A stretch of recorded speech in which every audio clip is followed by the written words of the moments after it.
अब जब बच्चे पैदा करने की बात आ गई तो बताओ मोदी जी, आपकी अब्बा ने कितने बच्चों को पैदा किया था? अमित शाह के अब्बा ने कितनी औलाद को पैदा किया, बताओ। अब कोई संगी उठ के बोलेगा ओवैसी तुम्हारे कितने बच्चे? मेरे 6। तू नहीं किया तो मैं क्या करूं? मेरी क्या गलती उसमें? बोल। वो बोल रहे कि जुनूबी हिंदुस्तान में आबादी गिरी, तुम पैदा करो, पैदा करो, पैदा करो, पैदा करो। भाइयों बहनों, एक है तो सेफ है। कामकाज कुछ है ही नहीं, खाली दिन भर डायलॉग लिखते रहते हैं। मैं तो कहूंगा कि बंबई की फिल्म इंडस्ट्री को नरेंद्र मोदी को हायर कर लो, अच्छे डायलॉग लिखते हो, उतना ही है उनका काम। मोदी क्या बोल रहे? सब कुछ छोड़ दो, खाली आरएसएस की आइडियोलॉजी को अपना लो, एक हो जाओ। और ये मोदी बोलते हैं एक है तो सेफ है। आने 10 साल से सेफ नहीं है मोदी हम लोग। भाइयों बहनों, एक है तो सेफ है। मैंने कहा अनेक है तो अखंड है। भारत अनेक तहजीबों पर बना हुआ है। अब इसका जवाब नहीं है उनके पास। संविधान है तो सबका सम्मान है। अंबेडकर की सोच जिंदा है तो गोडसे मुर्दा है। नहीं, मोदी फॉरेस्ट एक है तो सेफ है। कामकाज कुछ है ही नहीं, खाली दिन भर डायलॉग लिखते रहते हैं। मैं तो कहूंगा कि बंबई की फिल्म इंडस्ट्री को नरेंद्र मोदी को हायर कर लो, अच्छे डायलॉग लिखते हो, उतना ही है उनका काम। मगर मकसद क्या है मोदी के बोलने का? एक किसको करना चाह रहे मोदी? तुम एक नहीं होगे। मोदी किसको एक करना चाह रहे हैं? सोचो,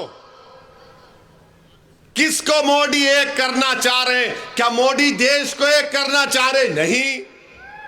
अगर देश को एक करना चाह रहे तो नहीं कहते थे पार्लियामेंट के इलेक्शन में राजस्थान में कि हमारे हिंदू बहनों के गलों से मंगलसूत्र निकालकर मुस्लिम खवातीन को दिया जाएगा।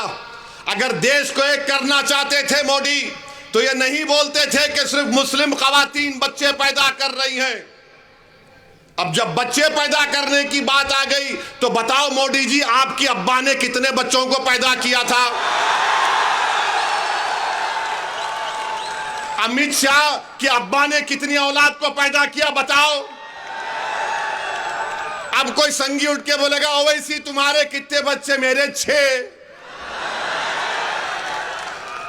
तू नहीं किया तो मैं क्या करूं? मेरी क्या गलती उसमें? बोल। अब तो आप सुनो, ये बोलते ना हमारे मोदी बोले हमारी औरतें बच्चे पैदा कर रही ज्यादा, ये झूठ है। टोटल फर्टिलिटी रेट मुस्लिम खवातीन का बहुत गिरा है, सबसे ज्यादा गिरा है। ये बोलते नहीं है संगी लोग। मगर अब क्या हो रहा है कि आंध्र प्रदेश के चीफ मिनिस्टर नायडू हैं, तमिलनाडु के स्टालिन है, वो बोल रहे कि जुनूबी हिंदुस्तान में आबादी गिरी, तुम पैदा करो, पैदा करो, पैदा करो, पैदा करो। अब कोई गलत मैसेज मैं नहीं दे रहा हूं। नायडू बोल रहे पैदा करो, स्टालिन बोल रहे पैदा करो, अब मुसलमान बोल रहा है। ये क्या किस्सा क्या है भाई? मोदी बोल रहे हम पैदा ज्यादा कर रहे, ये लोग ज्यादा और पैदा करो बोल रहे। आप बताइए कितना झूठ है। तो एक किसको करना चाह रहे मोदी? देश को एक नहीं करना चाह रहे मोदी, वो अपने वोट बैंक को एक करना चाह रहे हैं। मेरे अजीज दोस्तों और बुजुर्गों, देश एक था, है और रहेगा। मगर देश एक कैसा है? मुसलमान है, हिंदू है, उसमें ओबीसी है, दंगर है, माली है, दलित है, सिख है, ईसाई है, जुनूबी हिंदुस्तान, मशरिकी हिंदुस्तान, ये सब अलग अलग तहजीब कल्चर का हिस्सा है।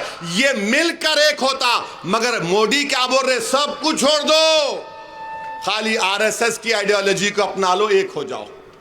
और आरएसएस की आइडियोलॉजी क्या है? इस देश में एक समुदाय रहेगा, एक कल्चर रहेगा, एक जबान रहेगी। इसीलिए मंजलिस कहती है कि अनेक है तो अखंड है। हम मोदी के इस एक है तो सेफ को नहीं मानते। अरे मोदी, तुमने नहीं कहा था दिल्ली के फसादात में कि कपड़े देखकर पहचानो? आपने कहा था ये, और फिर बोलते एक है तो सेफ है। 4 साल से चीन भारत की सरजमीन में घुस के बैठा है। मोदी ने देश को झूठ कहा था कि ना कोई घुसा है ना कोई घुसेगा। चीन बैठा हुआ है डेमचाक में, डेमसांग में, पांगसांगसू लेक में। 65 पेट्रोलिंग पॉइंट में से 25 पे पेट्रोलिंग नहीं कर पाते। बफर जोन बना दिए। मोदी जी, ये देश की जमीन है, आपकी जाती जमीन नहीं है, जहां पर चीन को आपने बिठा दिया। और एग्रीमेंट चीन से हुआ लद्दाख के मामले में, और अरुणाचल प्रदेश में पेट्रोलिंग कर रहे हैं। अब आप बोलेंगे भिवंडी में ये क्यों बात कर रहे हैं? इनकी झूठ को बेनकाब करने के लिए।